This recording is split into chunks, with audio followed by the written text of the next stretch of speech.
Assalamualaikum warahmatullahi wabarakatuh. Saya Dr. Susianti dari Fakultas Kedokteran Universitas Lampung. Kali ini akan membahas mengenai jaringan saraf dan sistem saraf dari sisi histologi ya. Saya mulai dengan gambaran umum. Gambaran umum yang pertama kita lihat mengenai sel yang terlibat dalam sistem saraf. Sel pada sistem saraf itu ada dua macam. Yang pertama adalah neuron, yang kedua adalah sel penyokong. Di mana neuron ini berfungsi untuk menerima, kemudian mengintegrasikan serta mentransmisikan sinyal atau pesan elektrokimikal, atau elektrokimikal ini adalah kimia listrik. Kemudian yang kedua adalah sel penyokong. Sel penyokong ini disebut dengan neuroglia ya, nama lainnya, atau sel glia. Ini fungsinya adalah untuk memberikan struktur maupun nutrisi pada neuron, kemudian juga berperan sebagai isolator listrik, serta juga berperan dalam meningkatkan impuls. Ini bisa kita lihat gambaran dari neuron yang sebelah kiri, dan ini adalah berbagai macam sel-sel penyokong. Neuron terdiri dari badan sel, ini dendrit ya. Kemudian ini adalah akson. Impuls masuk dari dendrit, kemudian diproses, diintegrasikan di dalam badan selnya, kemudian diteruskan melalui akson ke sel targetnya. Lalu ini adalah sel penyokong. Ini ada beberapa sel penyokong. Yang pertama adalah astrosit. Astrosit ini ada dua macam. Yang pertama adalah astrosit protoplasma. Yang kedua adalah astrosit fibrosa. Bisa dilihat ini berbeda dari sisi jumlah dan panjangnya prosesusnya ya, atau cabang-cabang dari dendritnya. Kemudian ada juga mikroglia. Mikroglia ini bisa dilihat badan selnya kecil sekali, makanya disebut dengan mikro ya, mikroglia.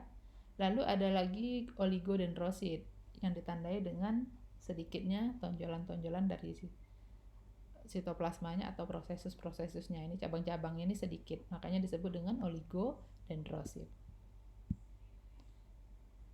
Lalu gambaran umum mengenai konduksi atau sistem penjalanan impuls ya.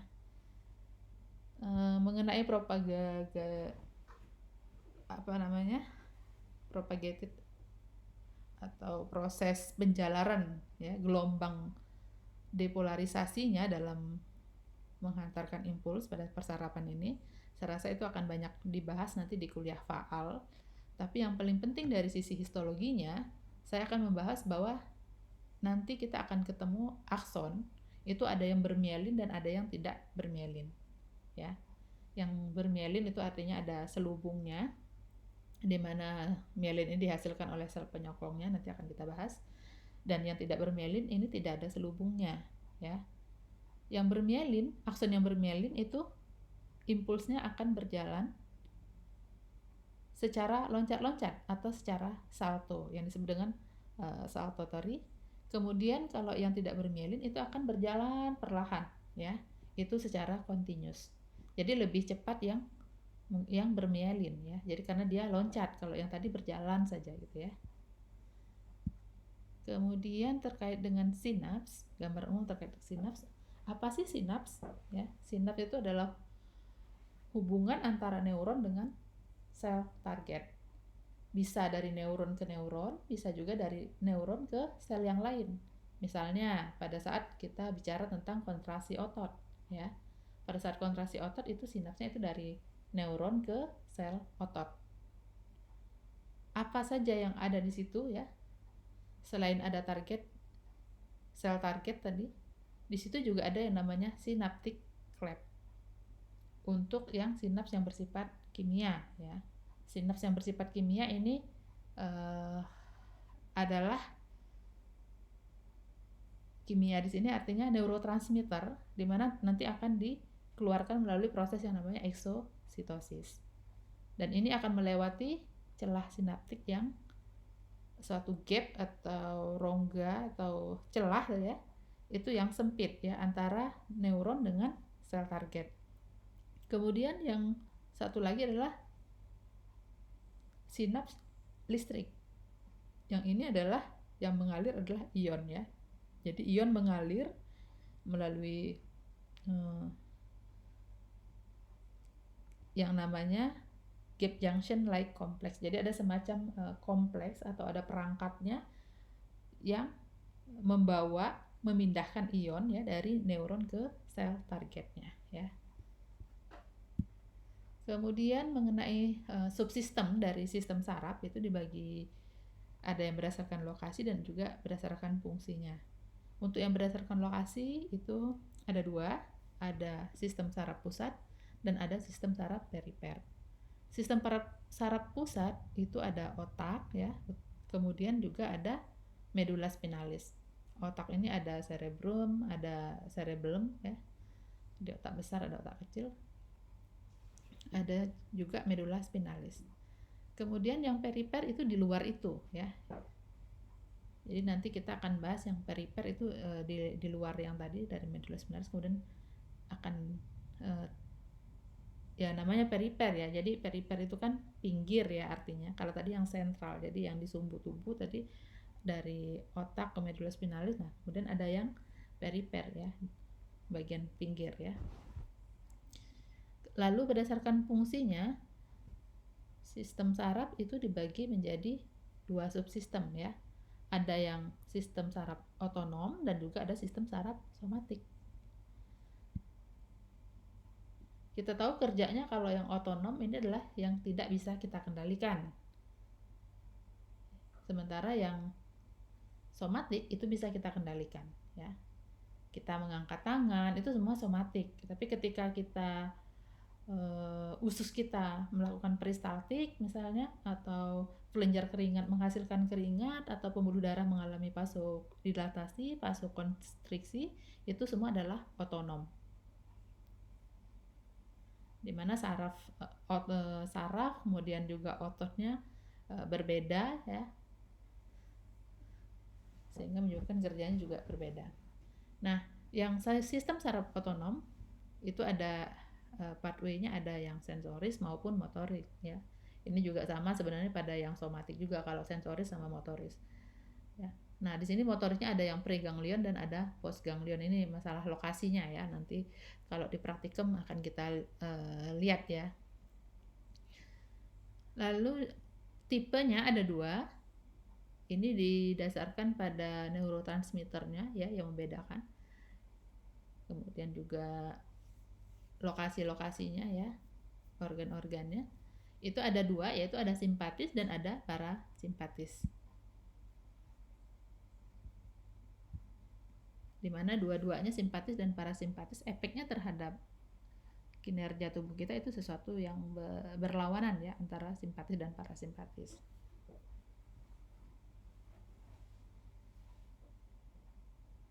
Misalnya dalam hal dalam hal meningkatkan tekanan darah. Nah, itu dalam hal vasokonstriksi itu lebih ke simpatis, tapi vasodilatasi itu adalah kerja dari parasimpatis. Nah, ini yang sistem saraf somatik ya, jadi semua jaringan saraf di luar yang otonom itu adalah yang somatik. Jadi lebih banyak yang somatik sebenarnya di dalam tubuh kita. Untuk memudahkan melihat perbedaan ya, ini ada tabel tadi terkait dengan sistem saraf pusat dan sistem saraf tepi. Ini rangkuman dari yang tadi dibahas di atas ya. Dimana sistem saraf pusat tadi kita sudah sebutkan bahwa itu ada komponennya, ada otak, ada medula spinalis. Kemudian kalau yang perifer itu ada saraf perifer, ada juga ganglion ya, dan juga ada anyaman saraf atau nerve plexus di sini. Lalu pada saraf pusat itu kumpulan dari badan sel sarafnya itu ada pada gray matter ya. Grayometer ini adalah daerah yang abu-abu atau kalau bahasa Latinnya adalah substantia grisea. Di mana ini adalah kumpulan badan sel saraf ya. Dan kumpulan badan sel saraf pada saraf pusat itu disebut dengan nuklei atau nukleus ya kalau satu. Dan pada saraf perifer itu namanya ganglion. Di situ ada ganglion spinal maupun ada ganglion simpatis namanya. Kemudian untuk akson yang bermielin itu pada sistem saraf pusat itu terdapat pada daerah yang berwarna putih yang kita sebut dengan substansia alba. Sedangkan pada sistem saraf perifer itu adalah ya yang disebut dengan saraf perifer gitu. Kalau kita suka ngapalin nervus apa gitu di daerah ekstremitas, nah itu saraf perifer sebenarnya. Lalu tipe selnya ya, sel penyokong. Pada sistem saraf pusat, sel penyokongnya ada antara lain ada astrosit, ada oligodendrosit, ada mikroglia dan sel ependim. Nanti akan kita bahas satu-satu fungsinya. Sedangkan di sistem saraf perifer itu ada sel Schwann dan ada sel satelit. Lalu ada perbedaan lagi dalam hal sel penyokong yang membentuk mielin. Kalau di sistem saraf pusat itu adalah yang membentuk mielin itu oligodendrosit, sedangkan pada saraf perifer itu sel Schwann. Nah, untuk sel penyokong yang mensupport serabut yang tidak bermielin, nah kalau di sistem saraf pusat itu tidak ada, tapi pada sistem saraf perifer itu ada, yaitu sel Schwann ya. Jadi sel Schwann itu bisa menghasilkan mielin, bisa juga tidak. Nanti akan kita lihat gambarnya. Kemudian gambaran umum kita lanjutkan mengenai perkembangan dari proses embrio ya, sistem mengenai jaringan saraf ini. Kalau kita ingat pada saat awal kehidupan di proses embriogenesis itu ada 3 lempeng, yaitu endoderm, mesoderm, dan ektoderm. Nah, saraf itu berasal dari ektoderm ya. Lapisan yang paling lempeng yang paling luar atau ektoderm. Itu nanti ektoderm akan berkembang menjadi yang namanya neural plate atau lempeng neural, lempeng saraf ya.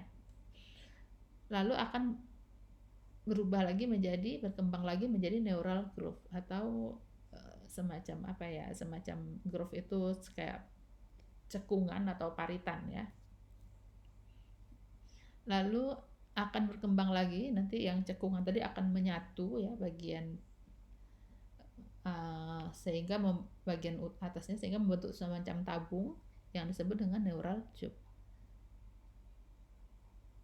Setelah membentuk tabung, bagian pinggirnya itu akan membentuk yang namanya neural crest atau krista, sehingga itu nanti akan berdiferensiasi menjadi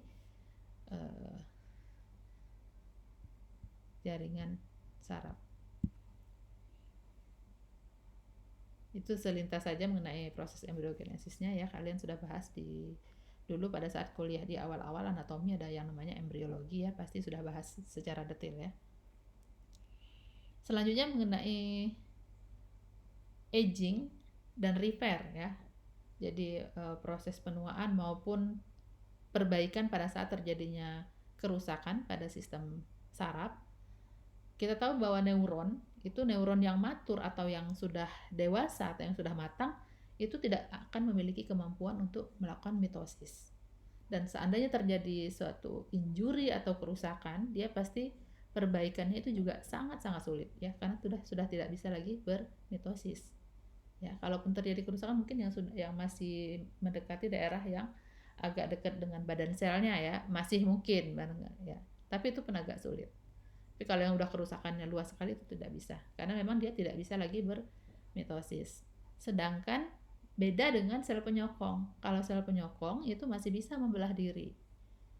Jadi sehingga terjadi kerusakan dia lebih mudah untuk melakukan suatu yang namanya repair atau perbaikan. Kemudian kita juga dalam histologinya akan membahas yang namanya meninges ya. Meninges ini berfungsi memisahkan antara otak maupun medula spinalis dengan bagian tulang, tulang yang melindunginya ya. Dalam hal ini adalah kalau misalnya di cerebrum atau otak besar itu tengkorak ya, tulang tengkorak. Nah di bawahnya kan ada meninges ini atau 3 lapisan. Kalau di sini 3 lapisan connective tissue atau jaringan ikat ya. Jadi lapisan berupa lapisan jaringan ikat, di mana itu ada 3 lapis. Yang paling luar namanya dura mater, yang tengah adalah arachnoid, dan yang paling dalam adalah pia mater. Kemudian ada lagi yang namanya di bawahnya plexus choroid. Nah ini bisa kita lihat gambarnya ya. Ini adalah tulang tengkorak ya. Ini bagian luar, ini bagian dalam. Kemudian ini yang kuning bisa kita lihat, ini adalah dura mater ya. Ini dura mater yang lapisan dari meninges yang paling luar. Kemudian ini di bawah dura mater ada arachnoid. Antara dura mater dan arachnoid itu ada yang namanya lapisan tipis yang kita sebut dengan subdural ya, antara dura mater dengan arachnoid. Kemudian di bawah arachnoid ada subarachnoid space. Jadi ada semacam ruangan baru nanti atau rongga ya di sini. Baru nanti akan ada lapisan lagi yang namanya pia mater. Nih pia mater nih, yang seperti garis ini. Dan pia mater ini kita lihat yang di sebelah sini. Ini pia mater ini mengikuti lekukan otak. Ya. Ya, kita lihat otak itu ada lekukan-lekukannya. Nah, pia mater ini sampai mengikuti lekukan-lekukan otak. Ini subarachnoid ya, ruang subarachnoid. Ini arachnoid. Oke, kita lanjut. Lalu di dalam sistem saraf kita juga mengenal istilah yang namanya sawar darah otak atau blood brain barrier. Apa sih fungsinya ya? Kenapa ada yang namanya barrier atau sawar? Ya karena otak ini sesuatu yang harus terlindungi dari zat-zat toksik, dari zat-zat berbahaya ya, atau juga dari agen infeksi, sehingga dibuat sedemikian rupa ya sama sang pencipta ya, bahwa itu ada yang namanya blood brain barrier atau sawar darah otak. Apa sih yang menyusun sawar ini? Yang menyusunnya diantaranya ada kapiler. Ada kapiler dari tadi lapisan yang paling dalam yang mengikuti lekukan otak tadi yang sampai memang benar-benar nempel ke otak ya. Itu namanya pia mater. Nah, ini ada kapiler-kapilernya. Dan impermeable. Kenapa? Karena sel endotelnya itu tidak berfenestrasi. Ya. Masih ingat pada saat kita kuliah mengenai jenis kapiler? Kapiler itu ada 3 macam. Ada yang continuous, ada yang berfenestra, dan ada juga yang sinusoid. Nah, ini jenisnya adalah yang sinusoid. Ya. Ini adalah yang continuous. Ya. Dia tidak ada fenestra. Jadi sangat sulit untuk mengalami kebocoran. Kemudian selain itu juga ada yang namanya prosesus ya, prosesus sitoplasma atau tonjolan sitoplasma dari astrosit. Ini pun tonjolan sitoplasma dari astrosit ini juga nanti kita lihat gambarnya itu menjadi komponen dari blood brain barrier ini gitu. Karena dia seperti seperti menutupi pembuluh-pembuluh darah itu sehingga dia membentuk seperti saringan. Kemudian ini kita lihat gambarnya. Ya. Ini ada dura mater, kemudian ini ada arachnoid, ini ada ruang subarachnoid ya. Di sini ada diameter.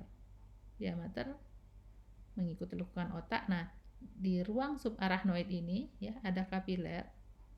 Ini kapiler ini adalah kapiler yang tadi yang jenisnya continuous, di mana ini diliputi oleh prosesus-prosesus atau tonjolan-tonjolan sitoplasma dari astrosit tadi ya.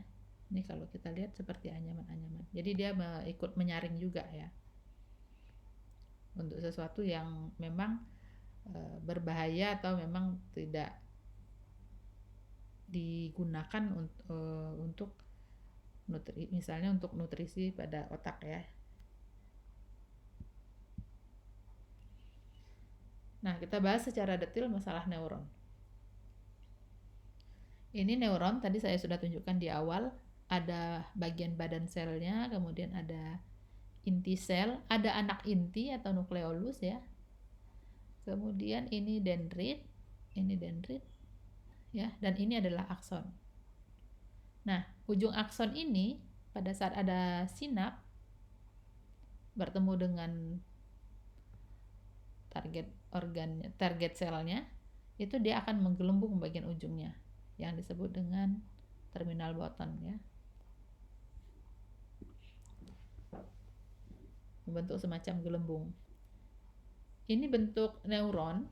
Ini kalau yang kita kenal kan hanya begini bentuknya. Tapi ada bentukan yang lain. Kalau yang tadi ini adalah multipolar ya, seperti ini. Jadi multipolar itu artinya ini ada badan selnya. Nah, multipolar itu ada banyak polaritas atau ya maksudnya kutub atau arah ya. Jadi ini ada ke arah sini, dari badannya ini ke sini, ke sini, ke sini ya. Ini multipolar. Ada yang bipolar. Bipolar hanya dua. Jadi dari badan selnya itu hanya ada dua arah, 1, 2 ya. Tanpa kita memandang masuk atau keluarnya sinyalnya. Yang pasti kalau ini dendrit ini adalah masuknya, kalau ini akson ini keluarnya impuls ya. Tapi yang pasti ada dua kutub maksudnya. Sedangkan yang pseudo unipolar ini adalah unipolar itu satu kutub. Jadi ini ada badan selnya, ini hanya dari satu saluran ini. Walaupun nanti di sini akan bercabang dua, masih di pangkal kemudian bercabang dua. Ada yang masuk, ada yang keluar ya. Yang makanya disebut ini pseudo atau semu ya. Jadi unipolar yang semu. Jadi seperti unipolar sebenarnya dia tidak unipolar ya gitu. Kemudian mengenai sel penyokong ya. Bentuk sel yang lain, sel neuron bentuk neuron yang lain. Kalau yang tadi secara umum kita lihatnya seringnya lihat yang begini ya. Tapi ternyata bentuknya macam-macam ya. Selain yang kita lihat tadi 3 bentuk multipolar, bipolar dan unipolar ya, itu bentuk dasarnya seperti itu. Tapi kalau dari sisi variasi bentuknya ada banyak. Ini misalnya ada sel piramid yang ada di mana, di cerebrum. Lalu ada sel Purkinje yang ada di cerebellum. Ini lihat bentuknya kayak pohon ya, beda dengan yang kita lihat di awal tadi. Ada juga ini kayak tiang gini ya. Ini neuron pada daerah optik. Lalu daerah hipofise ya, ada begini.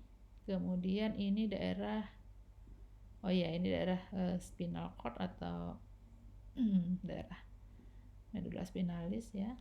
Kemudian ini tadi yang bipolar sudah, ini yang pseudo unipolar sudah kita bahas tadi. Nah, ini badan sel sarafnya atau badan neuronnya kalau kita perbesar. Ini kelihatan ada, ini secara skematis ya. Kalau ini ini yang preparat yang sebenarnya, ini adalah skematisnya. Ini banyak organel-organel yang ada di dalamnya ya. Ini adalah inti selnya, ini anak intinya. Organelnya banyak sekali, ada mitokondria dan yang organelnya masih lengkap. Tapi ketika di akson, ini kita lihat mitokondria yang kelihatan ya. Ketika di akson itu dominan, yang lain sudah tidak ada, hanya ada mitokondria, maupun di sini ada juga yang namanya mikrotubul dan mikrofilamen ya. Nih badan selnya.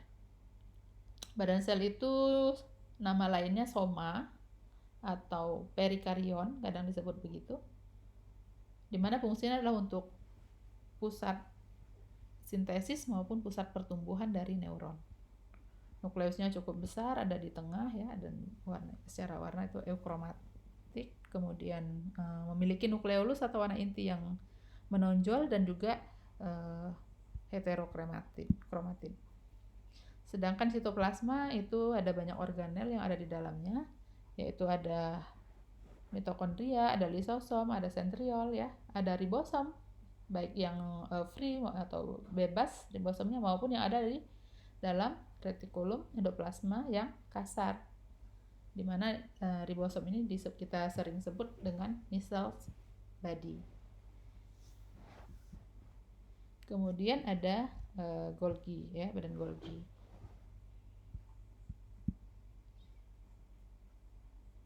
Kemudian ada juga yang namanya mikrotubul ya, maupun filamen.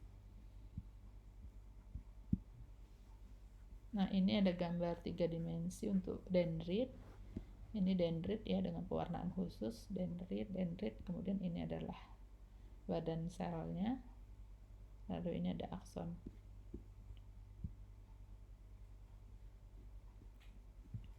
Oke, kalau tadi kita bahas somanya, sekarang kita atau badan selnya, kita bahas dendrit. Dendrit ini fungsinya meningkatkan permukaan untuk tempat sinyal masuk ya. Kita tahu fungsi dendrit itu adalah penerima sinyal yang masuk ke dalam saraf, ke dalam neuron ya. Diteruskannya nanti ke organ targetnya itu melalui akson ya. Nah, semakin banyak cabang dendrit itu semakin mudah sinyal itu masuk ke neuron. Dan secara struktur ini merupakan tonjolan dari sitoplasma. Jadi ini merupakan, jadi bukan kayak apa ya, kayak misalnya ada ini badannya, kemudian ada duri-duri yang tumbuh, bukan, tapi itu sebenarnya hanya ekstensi atau perpanjangan dari sitoplasma dan dinding selnya menonjol ya. Jadi tonjolan-tonjolan sebenarnya. Jadi kayak duri-duri itu bukan sesuatu organ komponen baru yang ditempelin ke situ, bukan, tapi itu merupakan bagian dari soma tadi, dari badan selnya ya, yang menonjol. Nah,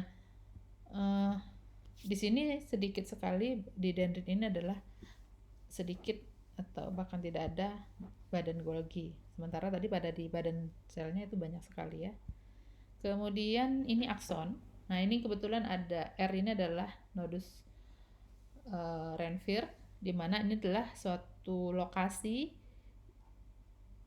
yang tidak ada mielinnya ya. Ini adalah akson yang bermielin ya, tapi antara satu mielin kemudian juga dibungkus mielin. Nah, antara yang bermielin dengan tidak bermielin ada satu daerah yang tidak terbungkus mielin. Nanti akan ketemu di bagian berikutnya lagi. Nah, sinyal nanti atau impuls listrik tadi ya, itu akan loncat ya. Saya sebut salto tadi di awal, akan loncat dari nodus Renvir yang satu ke nodus Renvir yang lain ya. Kebetulan tidak terlihat, hanya melihat satu ya. Tapi dari sini akan loncat. Tapi kalau dia tidak ada mielinnya ini, dia akan merambat berjalan ya. Jadi lebih lambat penjalaran impulsnya. Nah, ini juga nodus Renvirnya di sini. Ini contoh dari suatu akson yang dibungkus oleh mielin ya. Pembungkus selubung mielin atau mielin sheath namanya. Ini sel swan-nya. Sel swan-nya ini.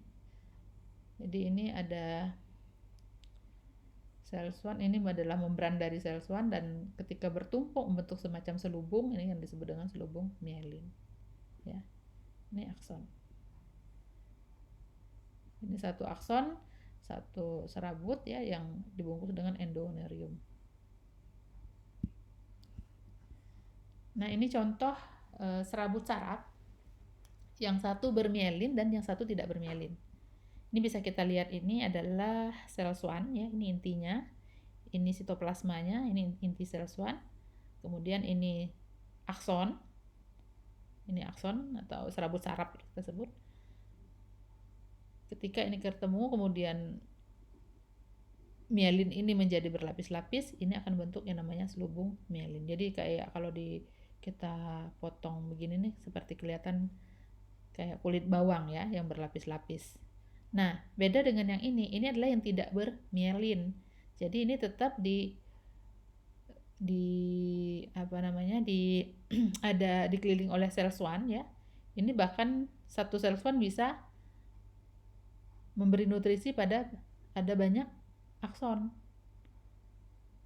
Beda dengan yang ini, dia hanya satu ya. Kalau ini satu sel swan bisa pada banyak akson yang dihidupinya ya, karena tadi fungsinya kan untuk mensupport ya. Mensupportnya bisa, kalau yang ini bisa juga untuk selain mielin bisa juga untuk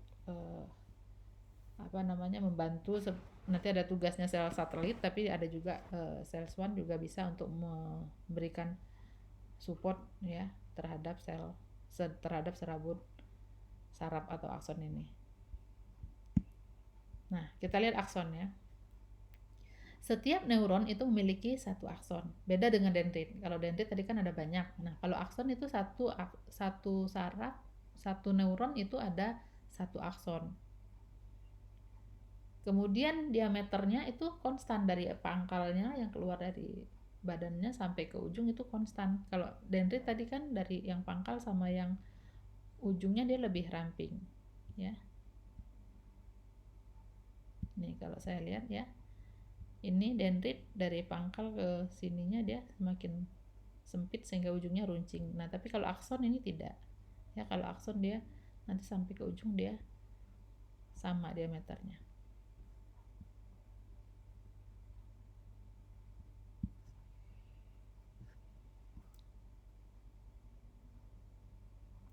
Tugas akson beda dengan dendrit. Kalau dendrit tadi menerima sinyal, kalau inilah meneruskan sinyal atau impuls itu ke sel targetnya.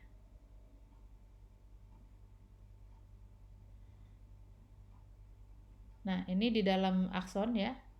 Tadi saya sampaikan bahwa organelnya sudah berkurang, kita lihat juga tadi gambarnya. Di situ yang ada hanya mitokondria, ada neurotubul maupun neurofilamen ya.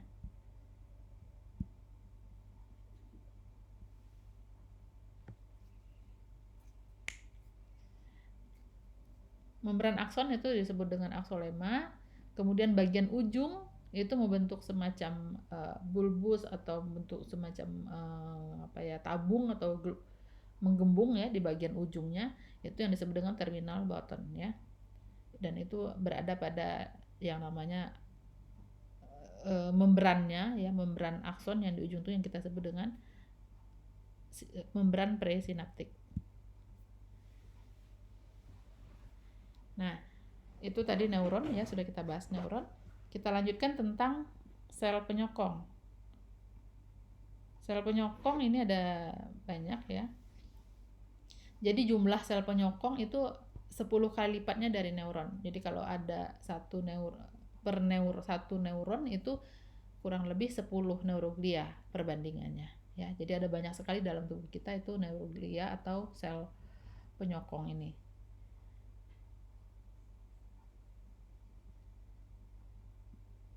Secara jumlahnya lebih banyak, walaupun secara umum ya bentuknya lebih kecil dibanding neuron. Ada banyak, ini ada makroglia, ada astrosit, ada sel ependim, ada oligodendrosit, ada mikroglia. Kita lihat, kita bahas satu-satu. Nah, ini tadi gambar seperti yang saya jelaskan di awal ya, ada astrosit, ada mikroglia, ada oligodendrosit. Ini astrosit. Ini gambaran astrosit, ini banyak sekali cabang-cabangnya. Ini kalau gambar di preparat ya, ini skematis. Ini astrosit yang membungkus tadi, yang berfungsi menjadi komponen dari blood-brain barrier yang membungkus kapiler. Kemudian astrosit ini diketahui bahwa inilah sel glia yang paling besar ya, sel glia yang paling besar, dimana juga nukleusnya juga besar ya, nukleusnya tidak teratur. Pada pengecatan biasanya agak pucat dan nukleolusnya juga menonjol. Ada dua astrosit ini ya, ada yang protoplasma tadi, ada yang fibrosa, di mana yang protoplasma itu dominan ada pada gray matter atau pada substansia grisea, sedangkan yang fibrosa itu pada substansia alba.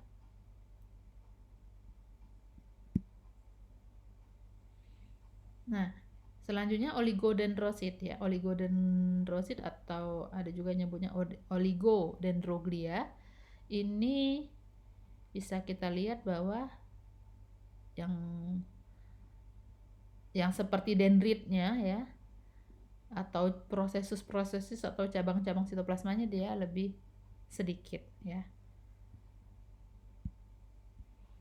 Dan ternyata ini adalah sel glia yang paling banyak ya di dalam tubuh kita.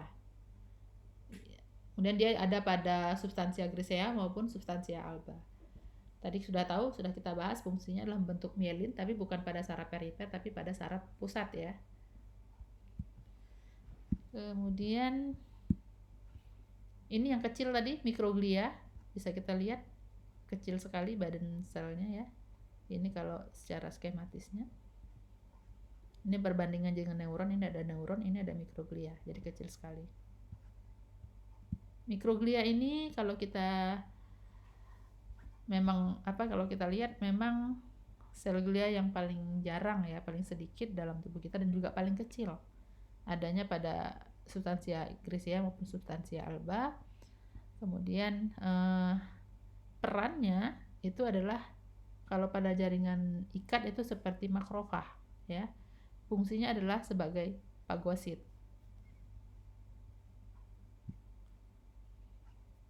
Lalu ada sel ependim. Nah, sel ependim ini masih ingat kalau kita membahas tentang otak itu ada semacam ruangan-ruangan ya. Pada otak kemudian ada ventricle ya.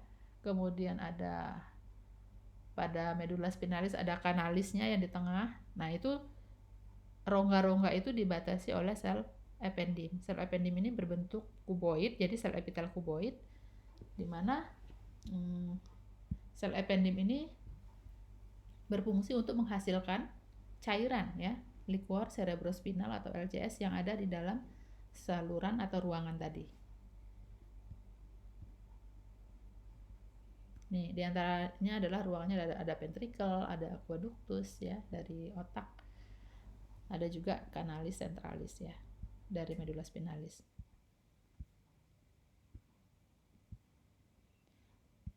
Itu tadi pada saraf pusat. Sel penyokong pada saraf pusat. Kemudian sel penyokong pada sistem saraf perifer itu tadi ada dua, ada sel Schwann dan ada sel satelit ya.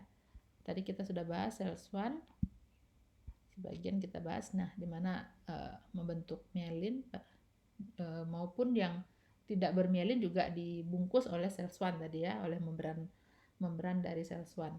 Tapi pada saat yang dia membrannya tadi membentuk semacam selubung, itu adalah mielin. Nih, bisa kita lihat bahwa ada multilayer ya, jadi sel membran plasma, membran dari sel Schwann itu multilayer, berlapis-lapis ya. Nah, ini nodus Renpir tadi sudah kita bahas. Ini adalah gap antara mielin, selubung mielin yang satu dengan selubung mielin yang lain. Kemudian sel penyokong yang lain pada saraf perifer adalah sel satelit. Ya. Ini namanya juga satelit ya. Jadi dia mengitari dari ini. Ini dari sel saraf ini ya. Ini di sekitarnya ada sel satelit nih yang kecil-kecil ini ya.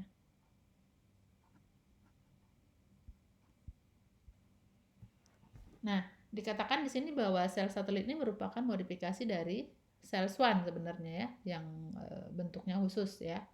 Jadi asalnya masih satu kelompok sel Schwann tapi bentuknya berbeda ya.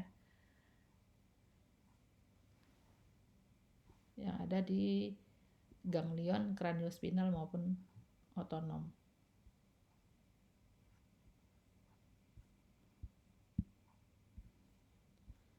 Kita lanjut mengenai sinaps ya, penjelasan sinaps tadi sudah dibahas di awal ya, di mana itulah hubungan antara neuron dengan sel targetnya. Sedangkan kalau antara neuron dengan neuron itu ada beberapa bentuk sinaps juga ya. Ini bisa kita lihat ya, sinapsnya antara akson dengan dendrit, kemudian antara akson dengan badannya somatik. Jadi dari ada akson ketemu dengan badan selnya, kemudian ada aksonik, dari akson ketemu akson, dan ada dendritik, jadi antara dendrit dengan dendrit ya. Jadi hubungan itu ada. Nah, ini adalah tadi daerah sinapsnya ya. Ada synaptic cleft atau celah sinaptik. Ini adalah celah di antara dua sel ini sel saraf di mana di ujungnya bentuk terminal button ya, ini aksonnya. Kemudian ini kebetulan adalah otot ya. Ini kalau kita lihat ini otot. Ini sel otot di mana membran yang disebut dengan membran presinaptik ini adalah membran pada akson, komponen dari neuronnya. Kemudian membran postsinaptik itu adalah membran dari sel ototnya ya. Lalu tadi kita bahas bahwa kumpulan badan neuron pada saraf perifer ya, itu namanya ganglion. Ya, ini ganglion, ini sebuah ganglion, ini kumpulan ini sel-selnya ada di sini kumpulannya. Nih, ya. Jadi kumpulan dari badan sel saraf yang ada di perifer. Ada ganglion kraniospinal maupun ada juga ganglion yang otonom. Tadi kita lihat di sekelilingnya ada sel satelit, juga disupport oleh sel swan juga ya. Lalu ada saraf perifer. Nah, saraf perifer ini sebenarnya tadi kan kita lihat ganglion itu badannya itu ada di sekitar, masih ganglion itu sekitar, ini sebenarnya bahasanya di anatomi ya, mungkin kalian bahas juga di anatomi, itu masih berada di sekitar sumbu tubuh kita, di sekitar medula spinalis, daerah ya, di daerah tulang belakang. Sementara saraf perifer ini bisa panjang sekali ya, sampai ke ujung kaki ya. Saraf perifer ini adalah kumpulan dari aksonnya ya, aksonnya yang panjang. Jadi ada satu saraf, kemudian ada dibungkus oleh yang namanya ada apa namanya, perineuron ya, kumpulan dari saraf ini dibungkus oleh perineuron. Kemudian berkas ini bergabung dengan berkas yang lain ya, membentuk yang namanya fasciculus ya, membentuk fasciculus.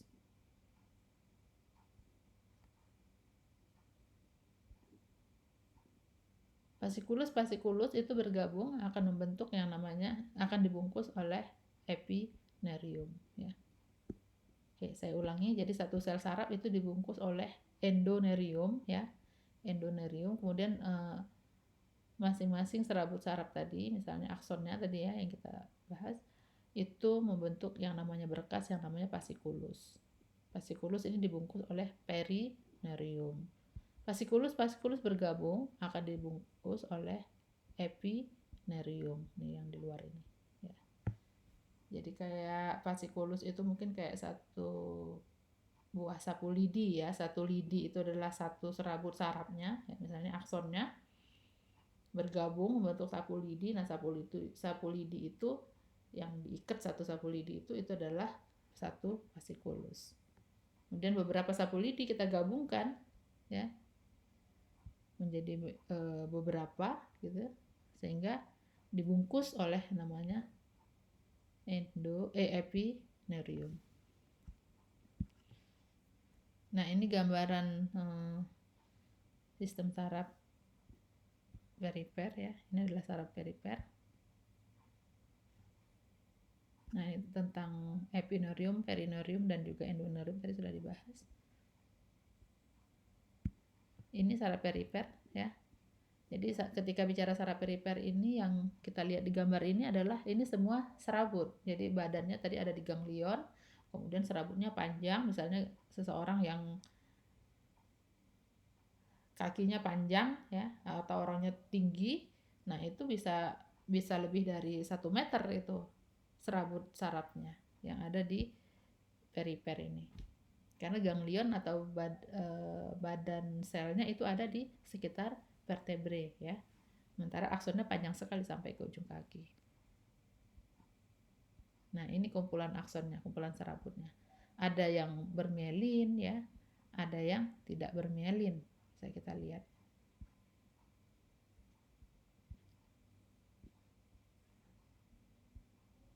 Ini ada fibroblast ya. Fibroblast ini di jaringan ikat yang membungkusnya.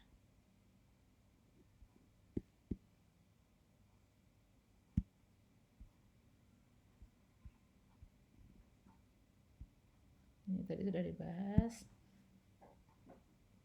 Lalu tentang sistem saraf pusat, ya, di situ ada organnya, ada cerebrum, otak besar ya, cerebellum, otak kecil, dan medula spinalis atau spinal cord. Nah, ini kita lihat pada cerebrum, ini kelihatan ada bentuk segitiga-segitiga seperti piramid ya. Ini adalah sel piramid. Piramid ini adalah neuron ya, sel piramid ini. Tadi yang saya jelaskan ada banyak bentuk dari neuron. Ini sel piramid. Ini khas pada daerah cerebrum. Ini daerah korteks. Korteks cerebri itu ya kumpulan dari badan sel sarafnya. Warnanya apa? Masih ingat kalau belajar anatomi belahan otak ya. Nah, bagian luarnya adalah substansia grisea. Substansia grisea itu isinya adalah badan dari sel sarafnya. Bagian tengahnya atau medulanya itu adalah substansia alba, di mana itu adalah saraf-saraf yang bermielin ya. Kemudian ini diperbesar, ini gambarannya, gambaran piramid. Badan neuronnya. Kemudian ini pada cerebellum ya. Ini cerebellum sama, ini substansia grisea bagian perifernya, bagian tengahnya adalah substansia alba ya. Ini yang perifer ini substansia grisea, ini adalah kumpulan dari badan selnya, kemudian ini adalah substansia alba.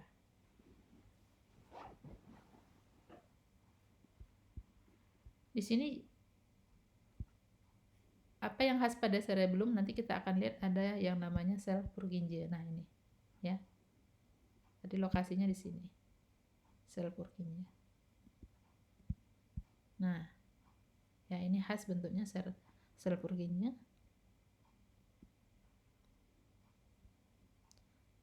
Neuronnya besar sekali ya, bentuknya juga khas ya, kayak kita lihat kayak mata ya di sini. Dia berada di antara lapisan molekular maupun lapisan granular. Ini tengahnya ada Purkinje. Kalau kita lihat ini kan ada 2 lapis ya, molekular dan nih ya, molekular dan granular. Kita masuk ke medula spinalis. Berbeda dengan otak ya, medula spinalis ini kebalikannya. Kalau otak bagian perifernya adalah substansia grisea, kalau medula spinalis substansia griseanya yang di tengah. Ini yang badan selnya ya. Badan selnya ini yang di tengah yang bentuknya seperti kupu-kupu ya. Ada kornu anterior, kornu posterior ya. Di anatomi saya pikir sudah dibahas juga ya. Ini saya hanya melihat secara histologinya. Ini adalah substansia albanya yang berisi serabut yang bermielin. Di akson-aksonnya yang bermielin, sementara ini adalah kumpulan dari badan selnya.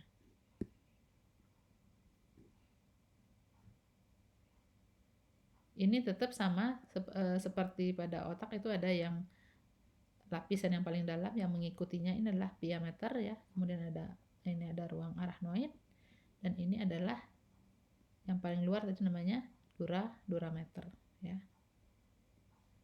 Nah, di tengah ini ada yang namanya kanalis centralis. Kanalis centralis inilah ada tadi sel ependim yang membatasi permukaan dari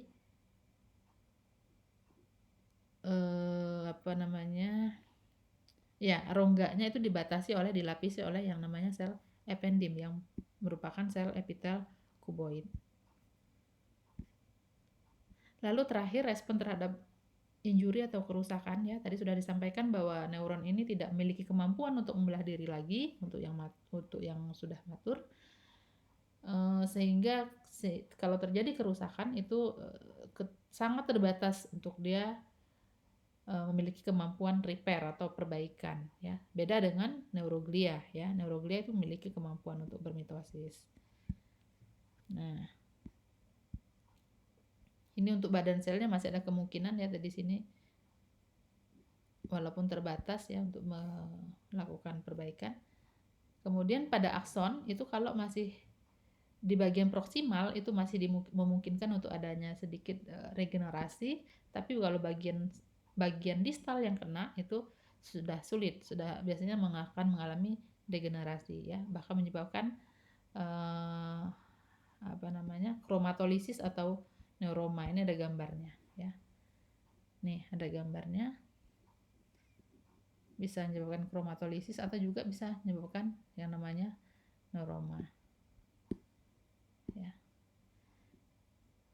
Oke, habis itu saja penjelasan mengenai sistem saraf maupun jaringan saraf ya dari sisi histologinya. Mudah-mudahan bisa memberikan pemahaman yang terkait dengan histologi sistem saraf. Namun untuk lengkapnya silakan dibaca di textbook ya, di textbook utamanya adalah textbook John Kuera maupun dibuka lagi atlas histologi di Fiore-nya. Demikian, terima kasih atas perhatiannya. Saya akhiri. Wassalamualaikum warahmatullahi wabarakatuh.